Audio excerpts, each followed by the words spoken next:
Great. So welcome everyone to session 11 of the Thomson Rogers webinar series. This is the first of 2021. My name is Lucy Jackson and I will be your host. We are kicking off 2021 with a great topic, consideration for participant and litigation experts presented by Robert Ben, Deanna Gilbert, and myself. Before we start today, we'd like to announce that we are continuing our prize draw this year, and we will offer one $50 everything card to a lucky winner at each session. The everything card is a gift card that you can redeem at almost any place you can think of. We'll pick a random number at the end of the session and correspond it to the order number in which you registered. Be sure to stay until the very end to find out who the winner is, because it could be you. For the question and answers, we will be addressing any questions you have at the end of the presentations. We ask that you ask any questions using the Q&A button at the bottom, and then we'll get to those at the end. All right, and we'll start off with Rob. Thanks, Lucy. Good morning, everyone. I'm just going to make a few comments, which I hope are really a refresher of some basics concerning expert evidence. And then obviously Lucy and Deanna are going to talk about some more specific discrete issues. But to start from the beginning, witnesses, whether they're expert or not, are really the vehicles for the substance of any trial. And there's an old judicial aphorism that a trial's not a tea party. It's an adversarial contest between opposing parties. It's serious business. One side will necessarily lose. Mechanically, in a personal injury trial, for example, it's nothing more than the presentation and examination of evidence before a judge or jury in order to decide the existence, the cause, the responsibility for, and the losses flowing from an injury. At bottom, a trial is really a test taken by the plaintiff, who always bears the onus of proof, and a test for each and every witness called in support of her case. And the evidence is what is weighed and ultimately gauged by the judge or jury in reaching its decision. So the basic question is, what is evidence? Evidence is really anything that furnishes proof of a fact or an assertion to help the court, whether it's a judge or jury, ascertain the truth of a matter. Evidence can take all kinds of forms. It can be physical objects. It can be written documents. It can be photographs or video. And most commonly, it's observations made by people.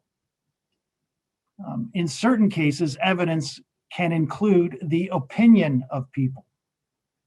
So it's important to understand the difference between fact and opinion evidence. As a general rule, a witness may not give opinion evidence and may only testify to facts within her knowledge, observation, or experience. In some circumstances, however, a witness can provide the trier of fact, and that's the judge or the jury deciding the case, with a ready-made inference from a collection of facts. That's an opinion. There are two categories of admissible opinion evidence. Opinion can be given by a non-expert as well as an expert. In non-expert opinion evidence, this is really matters that require no special knowledge.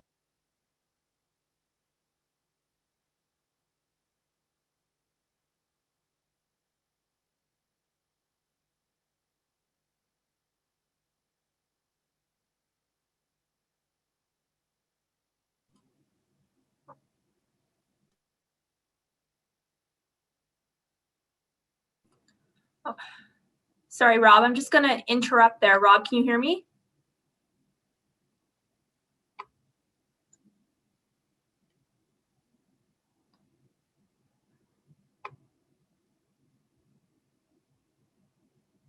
Now we'll speak to Rob. Just a moment, please.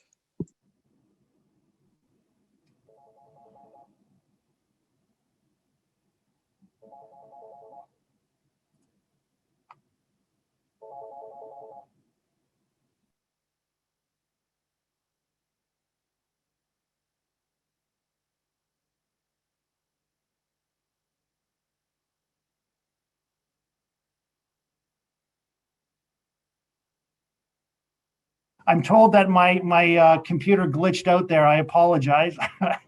I don't know where I left off. Thank you. Can anyone tell me where I left off? I don't want to repeat myself unnecessarily. Okay, someone's fact and opinion, Rob. Okay, so let's go back to there. The distinction between fact and opinion evidence is very important. As a general rule, a witness cannot give opinion evidence and can only testify to facts within his or her knowledge, observation, or experience. In some circumstances, the witness can provide the trier of fact, whether it's a judge or a jury, with a ready-made inference from a collection of facts. And that's really what an opinion is, a collection of facts that lead to an inference. There's two categories of admissible opinion evidence. So opinion evidence can come from an expert as well as a non-expert. A non-expert may give opinion evidence where the evidence doesn't require any special knowledge, but where it's virtually impossible to separate the witness's inference from the facts and on which the inference is based. So the courts describe this as an opinion, which is really a compendious statement of facts. An example might be non-expert opinion evidence that somebody seemed angry. That's really a compendious statement of facts that might include, well, I saw the person's face was red. He was gritting his teeth. He was raising his voice. That is really a collection of facts that lead that person to infer anger. And a court may allow that from a non-expert. The court may also allow opinion evidence from non-experts on a number of matters, including identification of handwriting, which may be familiar to the person, or an identification of a person or a thing itself, evidence about someone's apparent age or their emotional state or the condition of a thing, or an estimate as to the distance or speed in a certain matter. By contrast, expert opinion really turns on the requirement for specialized skill and knowledge that the judge or jury does not have. And there are three types of expert witnesses, as many of you already know. There are participant experts, there are litigation experts, and there are non-party experts. A participant expert in a personal injury matter is really any treating healthcare professional who forms an opinion based on her participation in the treatment, rather than because they were engaged by a party to the lawsuit and asked to form an opinion. A litigation expert, by contrast, is someone with specialized knowledge or expertise who was specifically engaged by or on behalf of a party to the lawsuit to provide opinion evidence in relation to the lawsuit. And non-party experts are that sort of separate category where, in the context of a motor vehicle injury claim, for example, an insurance company's medical examiner who formed an opinion based on personal observations or examinations, but did so for a purpose other than the litigation. When we talk about participant experts as opposed to litigation experts, the participant expert really needs to satisfy two basic criteria. One, the opinion has to be based on that witness's own observations and participation in the events in issue, so in the treatment. And secondly, the witness must have formed the opinion through the ordinary exercise of her skill, knowledge, training, experience while observing or participating in such events. So really, the opinion has to flow from the treatment and not be something that would not normally arise from the ordinary exercise of the treatment. If a witness is a participation or if a participant expert purports to or intends to give evidence beyond the scope of an opinion formed in the course of treatment, an example might be whether someone is at risk of not being able to work 25 years in the future, then she may become a litigation expert in the court's eyes and must comply with Rule 53 of the Rules of Civil Procedure. And as you all know, those rules are very specific. They require attestation that the opinion to be given is fair, objective, and nonpartisan, and that it is going to be to assist the court and not to assist the party who retained the expert. It's really an effort to avoid hired gun experts. And Rule 53 has very specific requirements, not the least of which is that the substance of the expert's opinion must be set out in a written report. And I think we have a slide here that reminds everyone of the very specific requirements for a Rule 53 report. You need to set out all of your identifying information, your qualifications, education, and experience. You have to specify the instructions you've been provided in relation to your retainer, the nature of the opinion you've been asked to give. And if there's a range of opinions and you've selected within the range, you have to give reasons for that. And you also have to outline in your report the factual assumptions upon which you rely, the research you've conducted, if it led to your opinion, and a list of every single document, if any, that you relied on in forming your opinion. My concluding comment really is this: if you are an expert who's considered a litigation expert and you have to write one of these reports, it's very important never to forget that in a jury trial, the jury will never see your report, never. Your evidence will only be what comes out of your mouth in the witness box. It will not be what's in your report. So at this time, I think I'll just turn it over to Lucy, who I believe is going to talk about the scope of oral evidence when you are a litigation expert and you have a report. Thanks, Rob.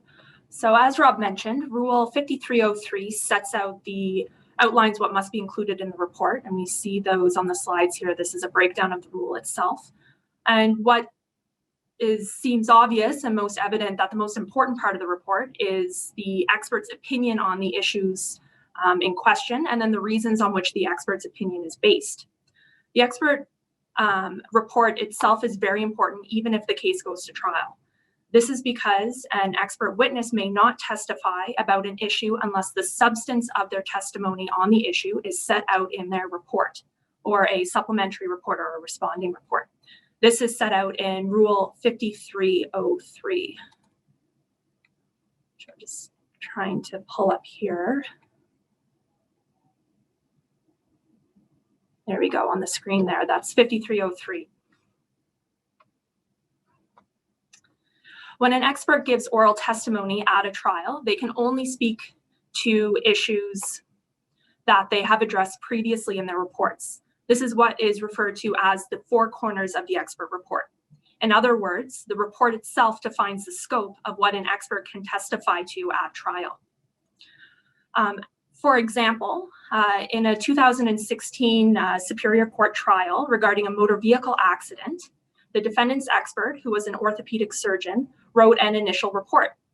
After that report, new medical evidence was produced, given developments that had arisen in the plaintiff's injuries. But the defendant did not have their expert write a responding report addressing this new medical evidence. However, the plaintiff's expert report did address this evidence, and their expert was able to testify about the high probability the plaintiff would develop arthritis and need future surgery. At trial, the judge did not allow the defendant's expert to comment on this new medical evidence or the plaintiff expert's evidence regarding the high probability of arthritis and surgery. This was to a detriment to the defendant's claim. The defense lawyer tried to argue that their expert should be able to address this new medical information because they could do so while confined to the four corners of their initial report. The judge did not agree, and the expert was confined strictly to the opinions set out in the initial report, and was therefore not allowed to comment or respond to the plaintiff's expert's opinion regarding the probability of arthritis and future surgery. The judge found that to allow the defense expert to give evidence on developments not discussed in the report might require the plaintiff to have to call back their witness to respond, to split the plaintiff's case, and which could cause undue delay. This decision was ultimately upheld by the Court of Appeal. Even though as an expert, you have to stay within the four corners of the report, the court has said that an expert may explain or amplify what is in their report, but only on matters that are latent in or touched on by the report. This is in part to protect experts against the imperfect expression of their ideas. For example, in another personal injury trial, an occupational therapist introduced an expert report. In this report, they indicated that the plaintiff required 4.22 hours per day of attending care services. At the trial, the occupational therapist testified that this 4.22 hours of care was not needed in one block of time, but could actually be accessed by the plaintiff throughout the course of the day. The defense lawyer in this case tried to object on the basis that this wasn't included in the occupational therapist expert report. However, the judge allowed it because it was an expansion on what was latent in the medical report, and it did not open a new field and was therefore not a prejudicial surprise to the defendant. So that gives rise to what the court considers when they're assessing expert testimony. And the courts have described the purposes of Rule 5303 as the following. Number one, facilitating orderly trial preparation by providing opposing parties with adequate notice of opinion evidence that will be adduced or introduced at trial by the experts, avoiding a trial by surprise, and achieving fairness to all parties well in advance of trial so that each party knows the case it has to meet. So those are really some of the key purposes of Rule 5303 and the specific requirements that it sets out with respect to expert reports and evidence. Another example is a 2019 medical malpractice case where one of the defense experts wrote a report concluding that the defendant physician, who was a family ER physician, met the standard of care expected of this type of physician in the circumstances. However, the report did not provide the reasons for the expert's opinion or how the defendant met the standard of care. At trial, this defense expert started testifying about the specific steps that the defendant physician took and how those steps met the standard of care in the opinion of the expert. None of this information was included in the expert's report, and this reasoning was different from what the plaintiff's expert had concluded. And the plaintiff's expert had not been able to respond to this introduction. The judge ultimately ruled that the expert could not testify on these issues because it was not included in their initial report. The defense tried to argue this evidence was latent to the expert's report because the expert was explaining or amplifying the reasoning behind their conclusive opinion. However, the judge concluded that to allow the expert to testify on these issues causes the plaintiff significant prejudice because they would not become aware of the reason for the expert's opinion until they testified. And the court went on to reiterate the purpose of 5303, that the purpose of exchanging experts' reports in advance of trial is to avoid such a surprise. Although in these examples I raised, the court did not let the experts testify on issues they had not raised in the report, there are, of course, exceptions. For example, a common exception is if a plaintiff's expert testifies to something that was not contained in their initial report. The defense expert is normally able to respond even though they have not addressed that in their report either.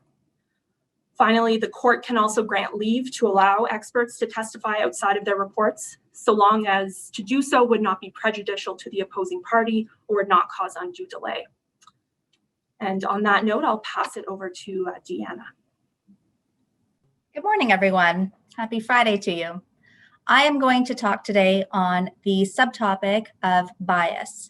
And to do so, I will start by just sort of segueing from something that Rob had said. That is the difference between litigation experts and participant experts. And I just want to be clear on that. A treating healthcare professional can be either a litigation expert or a participant expert. A litigation expert is an expert who's going to give an opinion on the legal issues relevant to the lawsuit. A participant expert is someone who's going to give opinion evidence on matters that they observed or findings that they had through the course of their direct involvement or direct treatment of the plaintiff. So the issue is just the topic, and I'll give you an example. Causation. When many of you are treating psychologists here on our webinar today. When you're treating someone, you're concerned with what are their symptoms, what is the diagnosis, what's the treatment that can make this person better.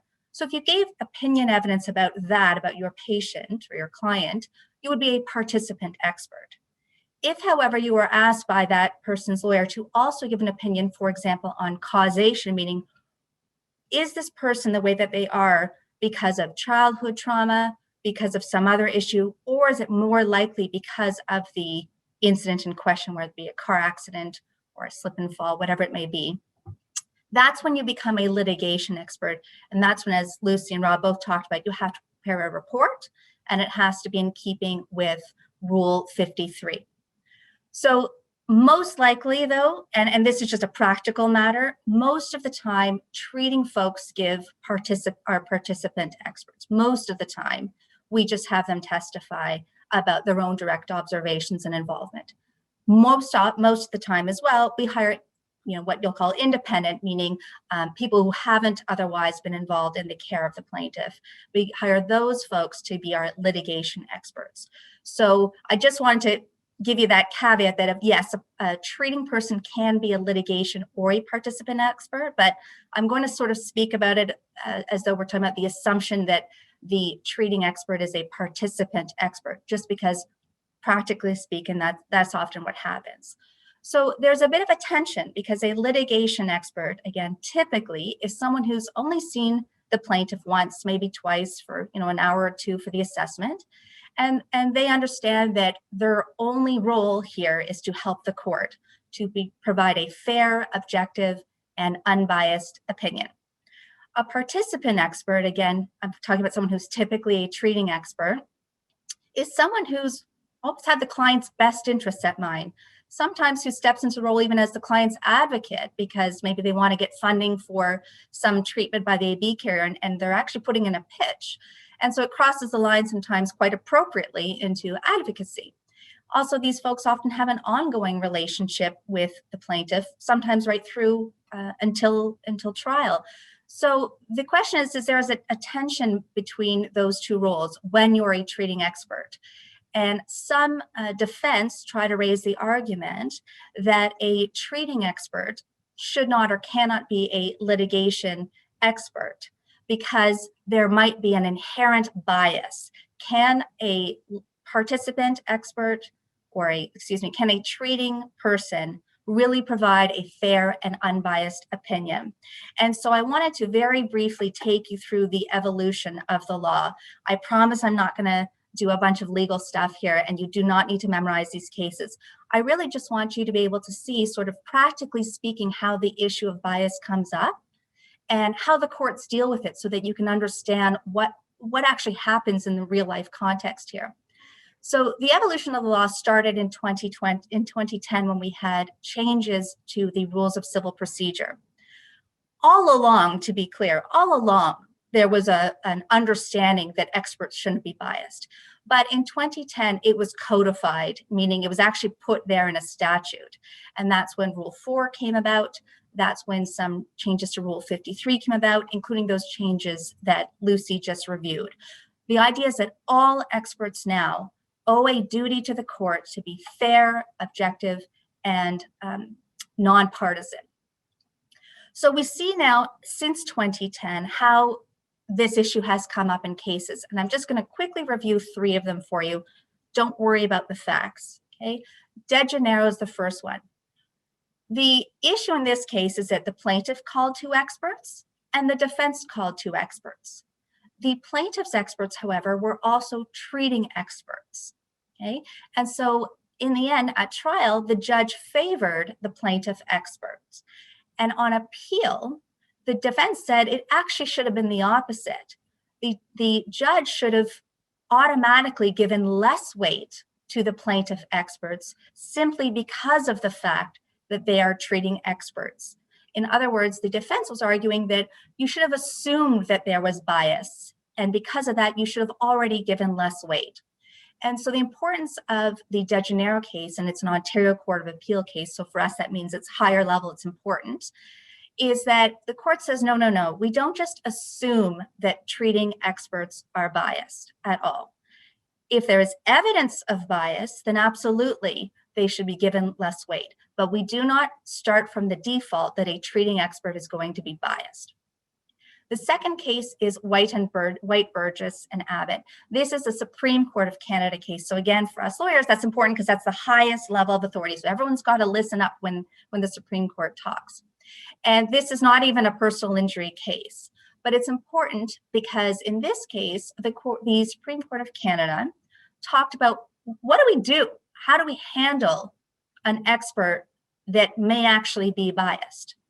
And what the court says is when there's evidence of fundamental bias, then that expert cannot be allowed to testify, period, full stop. So we call that admissibility, meaning we won't even admit the expert's opinion into trial. So what that means for you folks practically is you're never going to sit in that box at trial. Well, the Supreme Court, though, says that when there's less fundamental concern, so there may be bias, but it's questionable. It might be bias on a smaller scale level, not major bias. Then admit the expert, meaning allow them to give their evidence at trial, but afford it less weight. So all that means is a judge is actually allowed to take in that evidence, but what I'd call with a grain of salt. And so the Supreme Court doesn't tell us, well, what is fundamental bias versus less fundamental bias. So these are my thoughts, not the Supreme Court's, to be clear. But we have seen cases where on cross-examination, an expert has actually admitted, yes, I see myself as the plaintiff's advocate. I think that would probably fall into the category of fundamental bias. And at that point, the expert would be precluded from testifying. I think a less fundamental concern is, we've seen cases where there's accusations that this expert has an ongoing relationship with the plaintiff's counsel, or although this person's a treating expert, originally they were involved because the lawyer got them involved. I don't even know if that would count as bias, but I think at the very least, it would be one of those less fundamental concerns. And the last case is Barker and Barker. And here, why this case is important is it just gives us, first of all, it's a recent case, and it gives us a sense of the actual practicalities of how the defense bring this up, the little things that they nitpick. So this is a case where the plaintiff was a patient in a mental institution, effectively, and was alleging that he had suffered damages from some experimental treatment. And he wanted to call as an expert his treating therapist, who had been his treating therapist for about 20 years intermittently. And the defense tried to block that. And just to give you some examples, the bias that they alleged, number one, they alleged bias on the basis of duration of treatment. They said, look, this therapist has been treating him for 20 years. He's got to be biased. She has to be biased. And the court rejected that, saying, look, just years of service alone is not going to do it. And frankly, there's nothing abnormal about treating someone who's got a very serious disability over the course of 20 years. And in this case, in fact, it was very intermittent treatment. The second thing was they said, well, this person has revised the report. So over time, this therapist had provided different clinical notes and a few different consulting reports. And they, closer to trial, more and more started to focus on the trauma sustained at this treatment, as opposed to many other traumas that this person had, which is why they were in this facility in the first place. So again, the defense tried to say, well, they keep revising the reports to make it more and more about this case. And again, the judge said, well, if you look at the evidence in this case and what has happened is that when this person was initially involved in this gentleman's care, he was not yet at this mental institution. Then as time went by, he was, and she'd write reports, but she didn't yet have the records from what went on at this mental institution. And then what happened was she got the records. And so the judge said, it's perfectly appropriate to revise your opinion as you get and obtain new information and you work it into your opinion. And the last thing was that there was also evidence that sometimes this therapist would provide pro bono care to this fellow because he didn't have much money. And the defense said, well, that's another sign that this person's biased. I mean, goodness, they're providing pro bono care. And the judge really didn't like that because he said, to suggest that someone's unprofessional because they're providing pro bono care is probably quite the opposite. It's very professional and very reasonable and very kind for someone to provide pro bono care. We're not going to criticize them for that.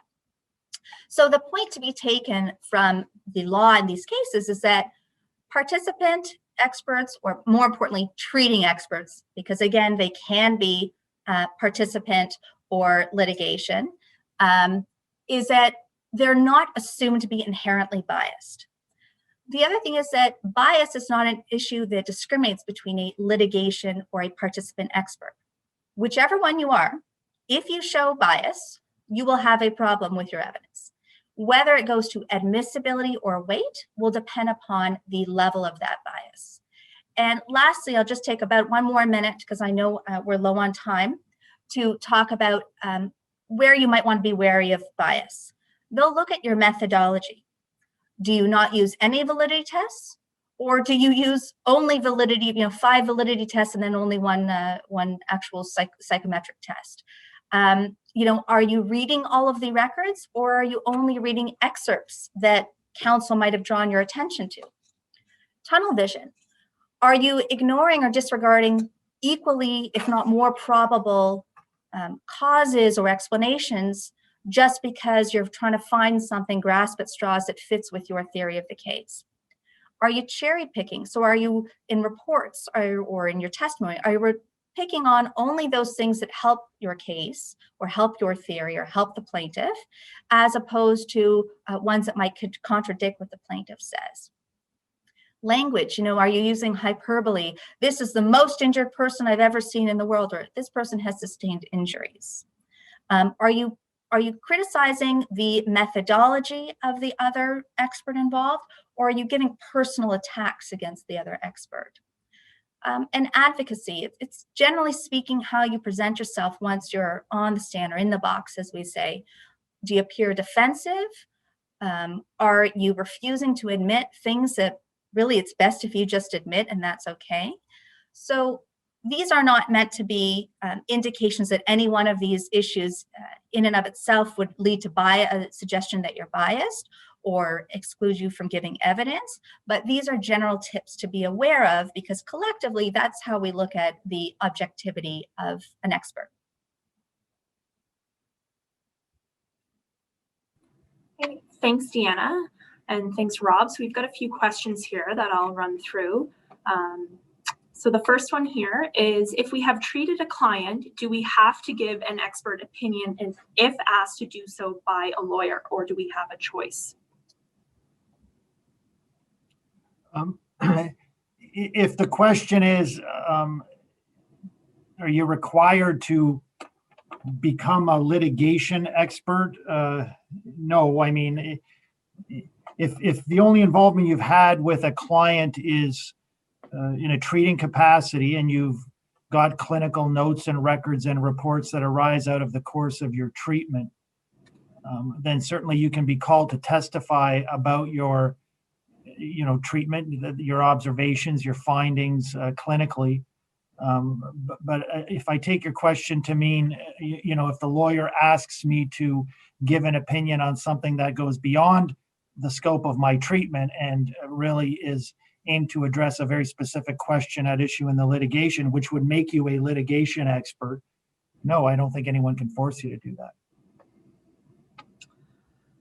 Okay, we have another question here. It's quite specific, so I don't know if we can get into this now, but I don't know if Deanna or Rob, you may be able to speak to it. I'll read it out here for everyone. Can you speak to the process criteria prior to giving expert testimony to establish or qualify the expert as an expert, or their expertise and the scope or nature of their expertise? So I think that's asking about what you do before the trial to establish that an expert has the expertise to testify. So that process is called a voir dire, or a trial within a trial. Often at trial, there's an agreement or a stipulation that the expert is qualified to testify, and then the expert just goes in. If there's a challenge, then the expert might have to go through his or her credentials and the methodology and things like that. But you're quite right, Lucy. The voir dire process in and of itself could probably be a webinar. And as I said, often it's not an issue. Often it's stipulated that the expert's qualified. And so it's probably not one that we'll spend much more time on for today, I would think. Okay, thanks, Deanna. And here's one that touches on your topic about bias. What might be an example of bias for a treating occupational therapist?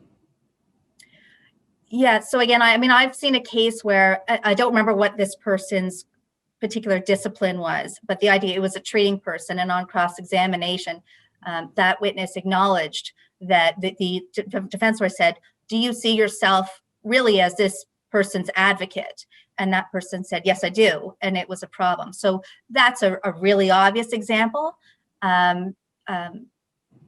Less obvious or more subtle examples come up with just the way that you present your evidence, how you speak about things. Again, as I said, when you're not giving admissions, when you're being defensive, it's okay to admit things. Sometimes we often tell our clients, sometimes it's better to admit certain things if it will overall help your credibility.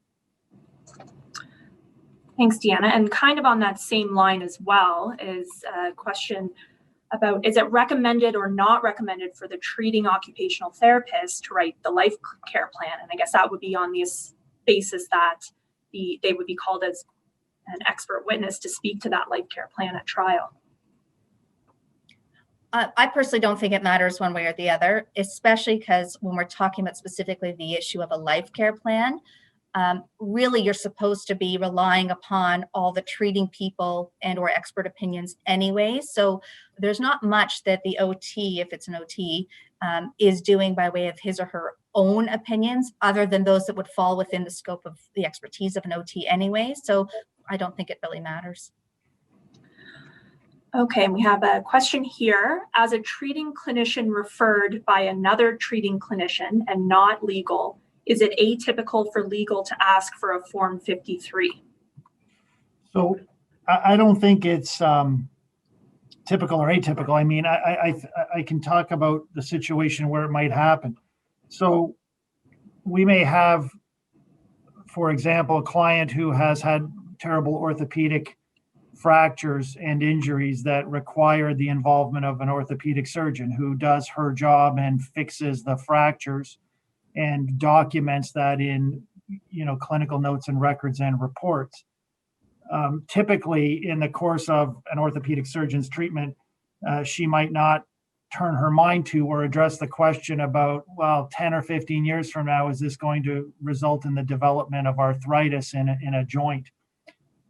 That may be an issue in the litigation where a lawyer might contact the treating professional and ask them, you treated this person, you've given us your notes and records and your reports, but we do have a question that we need to have addressed, which is what are the future risks or possible outcomes? And in that case, it would be absolutely required and necessary for the expert treating doctor to give a Form 53, because now you've crossed over into becoming a litigation expert because you're addressing a matter specifically in aid of the litigation and not arising naturally out of your treatment. So I don't think it's uncommon to be asked to sign a Form 53 by a lawyer, even if you are a participant or treating expert.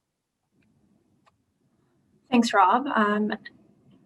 A question here about the cases that I presented on. Yeah, I'm happy to share those. I think we have a way to do that. And then another specific question, would an occupational therapist who acknowledges advocating a client's needs to an insurer, for example, to gain access to services, would they be considered biased in court? I think that person would have to give evidence upon their understanding between the two hats that they're wearing. So you might say, yes, in my day-to-day practice, I see myself as having to be an advocate at times for this person, for instance, when I'm doing X, Y, and Z. I understand that here to give evidence today, my job is to assist the court and give an objective opinion, and these are the things that I'm going to think about. And so I think I saw something come up on the chat. I was able to sort of half read it, and I think it's a related question. I think someone may have been a case manager and says, well, in my role as a case manager, I see myself as an advocate, but I also write life care plans. Just to tell you how I would envision it, in the voir dire, you might have the lawyer explain, well, when you were costing something, how did you do it? And the methodology can show that you're unbiased. You might say, I went to 5 different PSW agencies, and what I did was I took the average price. And that can be something that shows that, well, as a role as a case manager, you might on a day-to-day basis be an advocate, but for purposes of giving your opinion on the life care plan, you didn't just go pick one PSW agency rate, find the highest one. You went to 5, you took the average. So it's, I hope I didn't confuse everyone. It's not to say that just because, you know, you might in your day-to-day roles see yourself as an advocate, that means for sure you're going to be biased or excluded. There are always ways to still show how, for purposes of your evidence, you're being objective. Thanks, Deanna. And I think just in the interest of time, I see we're a bit over now. There are a couple extra questions here, but we're happy we can address those by email if the attendees want to follow up with us. So Deanna, I think this is your time to pick a number now. So go ahead. Ew, this is the exciting part. Okay. Number 96. Congratulations, number 96. Okay, 96 is Gabriel Podden. So congratulations, Gabriel. You are the winner. One of the members from our team will reach out to you to figure out the best way to forward you the digital everything card. So look out for that in your email. And with that, thank you everybody for joining us today, and be sure to look out for the next Thomson Rogers webinar session in February of 2021. More information on that will be provided on our website. Thank you everyone, and have a great weekend.